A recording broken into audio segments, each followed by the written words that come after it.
Hey, that's pretty good.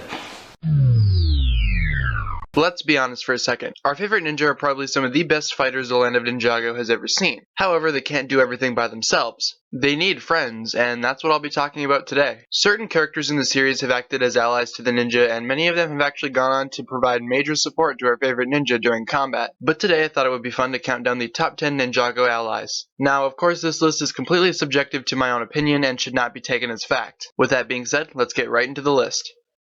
The Chief of Ninjago City Police takes the number 10 spot on this list because I feel he's one of the allies that has the most potential. First of all, we just need to look at his past. He was one of the main dumb people towards the beginning of Skybound who thought that the ninja had turned into major criminals. Other than that, though, he was actually pretty good. He helped out alongside the ninja in the final confrontation with Natakan, but for his potential, I think he could make a very interesting Commissioner Gordon-like character for the ninja to bounce off of. He could supply them with minor missions throughout the city and shine some sort of signal up into the sky. Familiar? Yes, but it would be awesome. The honorary purple ninja has yet to officially join the team, and it looks like it might be a while considering his legs are most likely still broken. But when he does eventually join, which I'm guessing he probably will, he'll be a great addition to the lineup, even if it's just for another temporary moment. Nelson is a great and fun character, but I feel like he needs to be developed a little bit more before he can become a main character. And the way to do that is to make him help the ninja out in more major sequences. That's all you need. Gareth has been around for a long time and is one of the earliest honorary members, but I feel that like Nelson, he could be developed more. Maybe by giving him a backstory and actually allowing him to do something worthwhile would be a great way for him to be seriously considered for the ninja team. For the time that we've seen him, Gareth was always one of the weaker characters from the series with his bumbling antics and overall inferiority to the rest of the characters.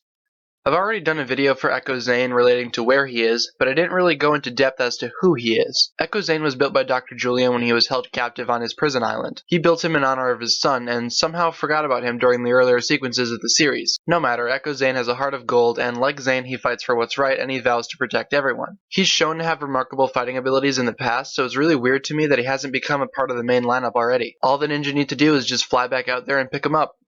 Keeping with the theme of Echo Zane, Dr. Julienne himself takes the number 6 spot on this list. Even though he's currently dead, for the time that we had him, he provided a large amount of support to the ninja during the final battle and still encouraged Zane to keep on fighting. We learned a lot from the flashbacks in episode 7, but we mainly learned about who this character was, and when he returned, we could see that death acts as a form of development for these characters as well.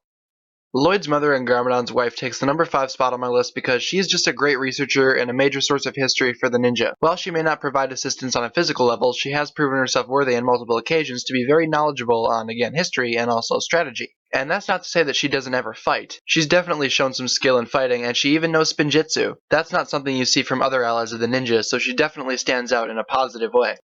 Pixal has more or less been a major influence on Zane rather than any of the other ninja, but she still plays a major role even today when she's not in a physical form. Unfortunately, during Season 4 she was dismantled, but Zane still found a way to keep her both alive and relevant to the current story. She can provide intel to the mission, provide suggestions, and when she was physical, she also displayed some fighting ability as well. She and Zane simply have this bond that can never be broken or outmatched at all. Alright, this character has his problems, I'm not going to deny that, but these internal problems are what make Ronin an interesting character. He's a mercenary, a thief, and he kinda reminds me a lot of Deadpool in a way. But he's also currently aligned with the ninja. That unfortunately doesn't mean that he'll stay loyal though. He follows his own agenda, but given the right circumstances, Ronin can still be a trustworthy character and one to actually rely on in the heat of the moment. With that being said, Ronin takes the number 3 spot on this countdown.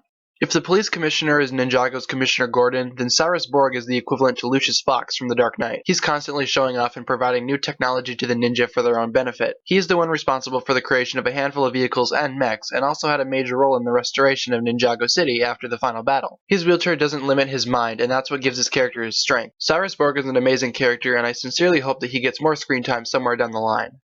Possibly the main elemental master besides the ninja is of course the master of Amber herself. Skylar is another character I did a video on, and she's actually one of my favorite characters from the series. Definitely top 5, maybe even top 3. I love the way she interacts with the rest of the characters, and her motive for doing what she does itself is actually amazing. Her elemental power also doesn't limit her and only adds to her awesome character and builds her personality up even more. My only wish for the character is that she becomes an actual ninja sometime soon and joins the team. Skylar definitely deserves it, and I feel like it would not only benefit her character, but also benefit the others as well.